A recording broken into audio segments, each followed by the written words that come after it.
తల్లిదండ్రులు ద్వేషించాలని బైబిల్లో చెప్పారు, ఇంకో చోట పూజించాలని చెప్పారు. రెండు అదే. అయితే ఒక ఆయన అది ఇప్పుడు ఆ గుంటూరు గొర్రెకి ఫోన్ చేస్తే అతను అన్నాడు, అలా ఎందుకు చెప్పారు అని ఏదో ఆయన ఎక్స్ప్లెనేషన్ ఇచ్చాడు. నేను ఆయనకి చెప్పిన మాట ఏమిటంటే, మాకు ఒకటి బాగా అర్థమైంది సార్, బైబిల్లో ఇలా తల్లిదండ్రులను ద్వేషించమని చెప్పబట్టే కదా మన దేశంలో ఎక్కడా కూడా వృద్ధాశ్రమాలు లేవు ఒక 30-40 ఏళ్ల క్రితం.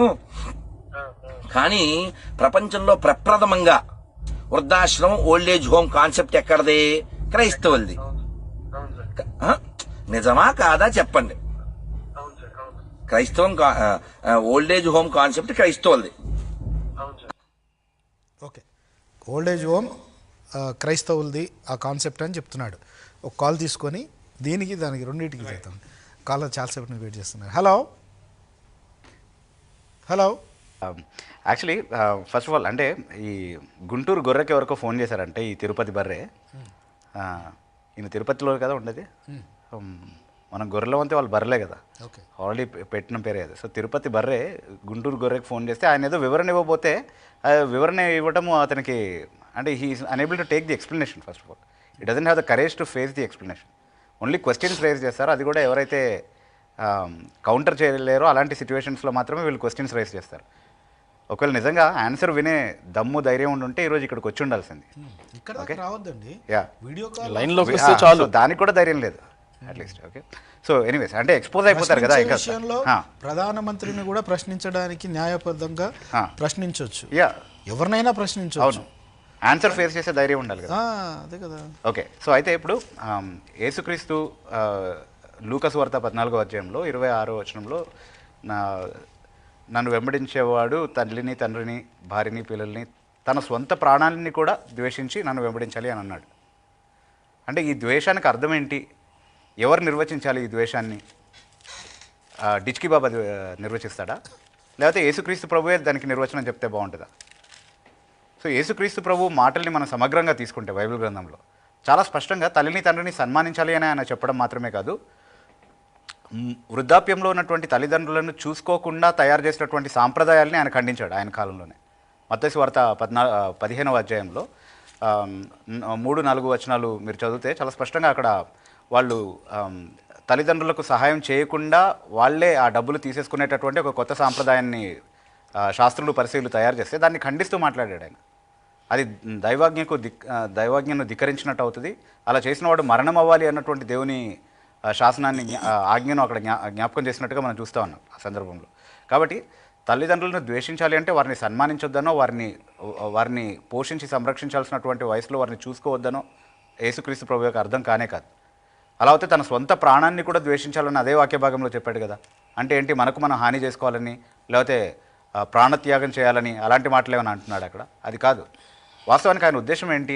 తల్లిదండ్రులను ద్వేషించాలి, నీ సొంత ప్రాణాన్ని ద్వేషించాలి అన్నప్పుడు దాని ఉద్దేశం ఏంటి అని అంటే, ఆయన మాటల్లోనే దీనికి సమాంతరమైనటువంటి ఒక వాక్య భాగం మత్తయి వార్త 10వ అధ్యాయం 37వ వచనంలో ఉంటుంది. అక్కడ తల్లినైనను తండ్రినైనను నాకంటే ఎక్కువగా ప్రేమించువాడు నాకు పాత్రుడు కాడు అని అన్నాడు. సో యేసుక్రీస్తు ప్రభు నిజంగా దేవుడు అవుతే, ఆయనే నిజంగా సృష్టికర్త అవుతే, ఆయన మాత్రమే సత్యం అవుతే, ఆయన మాత్రమే మార్గం అవుతే, ఆయన మాత్రమే జీవం అవుతే, ఆయనకు మాత్రమే ఈ మాట చెప్పే అధికారం ఉంటుంది. నాకంటే ఎక్కువగా ఎవరిని ప్రేమించొద్దు, తారతమ్యంలో నన్నే ప్రేమిస్తున్నావు, నాకంటే తక్కువగా మిగతా వారిని ప్రేమిస్తున్నావు అన్నటువంటి నియమాన్ని బట్టి నన్ను వెంబడించాలి, నన్ను హత్తుకోవాలి అన్నటువంటి ఆజ్ఞ ఇచ్చే అధికారం కేవలం దేవునికి మాత్రమే ఉంటుంది. ఆయన దేవుడు కాబట్టి ఆ మాట చెప్పగలిగాడు. అయితే ఇందులో అన్యాయం ఏమీ లేదు. ఎందుకనంటే ప్రభువునందు మీ తల్లిదండ్రులకు లోబడి ఉండండి అని పిల్లలకు ఆజ్ఞాపించాడు. ఎక్కడ? ఎఫెసీ పత్రిక 6వ అధ్యాయం 1వ వచనంలో. అంటే మనం పూర్తి బైబిల్ని సమగ్రంగా తీసుకుని సిద్ధాంతాన్ని నిర్ధారిస్తాం కాబట్టి. సో ప్రభువులో ఉన్నటువంటి తల్లిదండ్రులకు సంపూర్ణంగా లోబడమంటున్నాడు. కానీ ఎవరి మాటల్ని తిరస్కరించి యేసుక్రీస్తు ప్రభు కంటే వారిని తక్కువ ప్రేమించడం ద్వారా వారిని ద్వేషించమంటున్నాడు అంటే, ఒక ఉదాహరణ తీసుకోవచ్చు మన కాంటెక్స్లోనే. ఇప్పుడు ఫర్ ఎగ్జాంపుల్ ఇప్పుడు మన సనాతన ధర్మాన్ని ఆచరించేటటువంటి తల్లిదండ్రులు ఉన్నారనుకుందాం. పిల్లలకు కులము వివక్ష నూరిపోసి పలానా వాళ్ళు అంటరాని వాళ్ళు అని నేర్పించేటటువంటి తల్లిదండ్రులు ఉన్నారనుకుందాం. వాళ్ళ పిల్లలు యేసుక్రీస్తు ప్రభుని తెలుసుకుంటే యేసుక్రీస్తు ప్రభు నేర్పించినటువంటి సామ్యవాద భావజాలానికి గౌరవం ఇవ్వాలా, లేకపోతే వారి తల్లిదండ్రులు నేర్పించారు కాబట్టి వివక్ష చూపిస్తూ ఇంకా అంటరానితనాన్ని పాటించాలా? తప్పకుండా యేసుక్రీస్తు ప్రభు నేర్పించినటువంటి సామ్యవాద భావజాలాన్ని వాళ్ళు తీసుకోవాలి. వీళ్ళ తల్లిదండ్రులు నేర్పించినా సరే అంటరానితనాన్ని వీళ్ళు పూర్తిగా తిరస్కరించాలి. అలా చేయడం ద్వారా వారి తల్లిదండ్రుల మాటలని వాళ్ళు ఖండించినట్టుగా, వారిని ద్వేషించినట్టుగా కనబడచ్చేమో, కానీ ఆ మూల్యం చెల్లించడానికి వారు సిద్ధంగా ఉండాలి యేసుక్రీస్తు ప్రభుని వెంబడించాలనుకుంటే. దేవదాసి వ్యవస్థలో ఉన్నటువంటి ఒక తల్లి తన కూతురికి దేవదాసి వ్యవస్థలోనే ఉండమని నేర్పిస్తుంది. కానీ ఆ కూతురు ఒకవేళ యేసుక్రీస్తు ప్రభుని తెలుసుకుంటే, నా తల్లి చెప్తుంది కదా అని చెప్పి ఇంకా దేవదాసిగా ఉండాలా, లేకపోతే దాని నుంచి విముక్తురాలై మంచి జీవితాన్ని జీవించాలి. కానీ అది తల్లిని ద్వేషించినట్టుగా ఉంటుంది కదా. అలాంటి కాంటెక్స్ట్లో మాత్రమే అప్లికబుల్ అది. అంటే యేసుక్రీస్తు ప్రభు నేర్పించినటువంటి నీతి ప్రమాణాలకు వ్యతిరేకంగా తల్లిదండ్రులు మిమ్మల్ని ప్రోత్సహిస్తే, వారి మాటను తిరస్కరించడం ద్వారా, యేసుక్రీస్తు ప్రభు మాటకే కట్టుబడి ఉండడం ద్వారా యేసుక్రీస్తుని ఎక్కువగా ప్రేమించమని, వారి మాటలను ఆ విధంగా ద్వేషించమని చెప్పినటువంటి భావం అది. అనే ఆన్సర్ చెప్పారండి చాలు. రైట్, కాల్ ఒక్క కాల్ తీసుకున్నాను. హలో హలో, నా పేరు Daniel sir, Chittoor district Polamneru నుండి. చెప్పండి డానియల్ గారు. ఫస్ట్ ఆఫ్ ఆల్ నేను చాలా మీకు థ్యాంక్స్ చెప్పాలనుకుంటున్నాను. ఎందుకంటే వాయిస్ అగైన్స్ రాధా మనోహర్ దాస్ గారి గురించి వింటుంటే మాకు తెలియనటువంటి బీపీ షుగర్ లెవెల్స్ తగ్గుతున్నాయి. సంతోషం సంతోషం, మీకు పెరగట్లేదు సంతోషం. నేను 2 నిమిషాలు అడుగుతానండి, అంతే. నాకు డౌట్ క్లియర్ చేస్తే సరిపోతుంది. 2 నిమిషాలు లేవండి, క్లుప్తంగా ప్రశ్న అడగాలి. 2 పాయింట్స్ అంతే. అలాగే అలాగే అలాగే అలాగే. మనకున్నటువంటి బేసిక్ కాన్సెప్ట్ కామ క్రోధ లోభ మద మత్సరములను జయించిన వాడే దేవుడి కింద మనం పూజించుకుంటాం. ఎందుకంటే మనిషి అనేవాడికి ఈ క్వాలిటీస్ అనే అప్పుడు చేస్తాయి. రైట్. సో మనకి దీన్ని బట్టి చూస్తే బైబిల్ ఈ కరుణాకర్ సుగ్గున ఈ రాధామాధవ చెప్పినట్టు యేసుప్రభుకి గర్ల్ ఫ్రెండ్ ఉంది, యెహోవా దేవుడికి గర్ల్ ఫ్రెండ్ ఉంది అనేది దానికి హిస్టారికల్ ఎవిడెన్స్ లేదు. కానీ వాళ్ళ పురాతన ఈ పుట్టుపూర్వతాలు, వాళ్ళ ఈ ఋషులు రాసినటువంటి గ్రంథాలన్నీ వెరిఫై చేస్తే వాళ్ళకున్న చరిత్రే అది.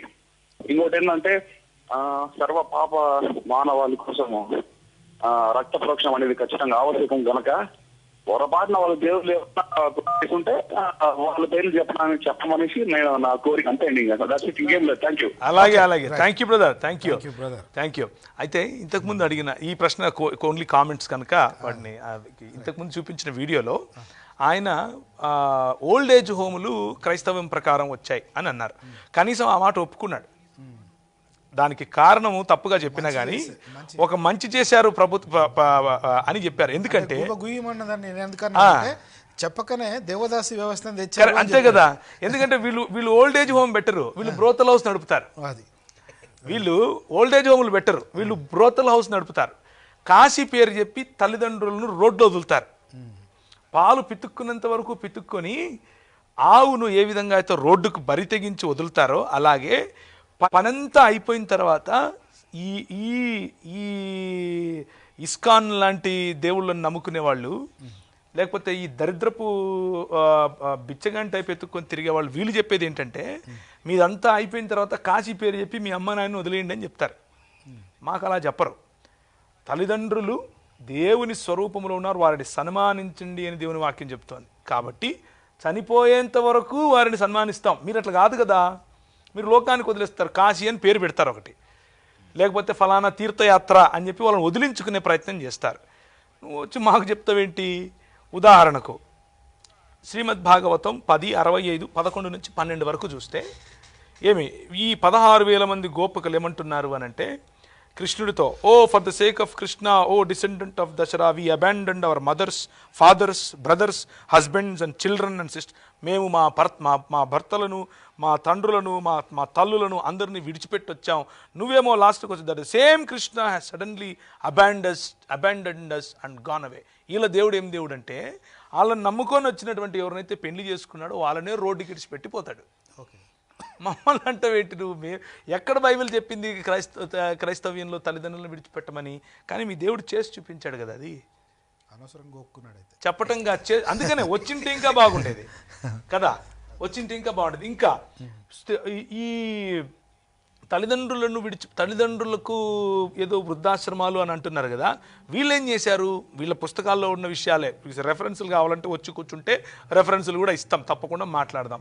తల్లిదండ్రులకు రోగాలు వస్తే వాళ్ళ పూర్వజన్మ కర్మ కాబట్టి వాళ్ళని తీసుకుని శ్మశానంలో ఇడిచిపెట్టరండి అని చెప్పలేదా? అది వాళ్ళ వాళ్ళ కర్మ ఫలితం వాళ్ళు అనుభవిస్తున్నారు. కాబట్టి జరామరణం, జరా అంటే ఏంటి? వృద్ధాప్యం. వృద్ధాప్యం అన్నది వారి కర్మ ఫలితము. వారిని అలా ఇడిచిపెట్టి రండి, వాళ్ళ శోక సముద్రంలో మునగనివ్వండి అని చెప్తే కదా బుద్ధుడు బయటకు వచ్చింది. బుద్ధుడు బయటకు వచ్చింది ఆ జరామరణాన్ని చూసి కదా, వారి పట్ల మీరు చూపిస్తున్నటువంటి వివక్షను చూసే కదా. కర్మ సిద్ధాంతం నమ్మేది మీరైతే దేవుని భయమును నమ్మేది మేము. దేవుని భయమును నమ్మే మేము మా తల్లిదండ్రులను చనిపోయేంత వరకు. అందరూ క్రైస్తవులు అలా చేస్తారా? నేను అలా చెప్పట్లేదు. బైబిల్ గ్రంథం చేయమని చెప్తుందా అని చెప్తున్నాను. అందరూ క్రైస్తవులు అలా చేస్తారని నేనేం వకాల్తా పుచ్చుకోవట్లేదు క్రైస్తవులకి. అలాగే అందరు హిందువులు వారి తల్లిదండ్రులను విడిచిపెడతారా అది నేను చెప్పట్లేదు. ఎందుకు అని అంటే హిందువులు అలా చేయరు.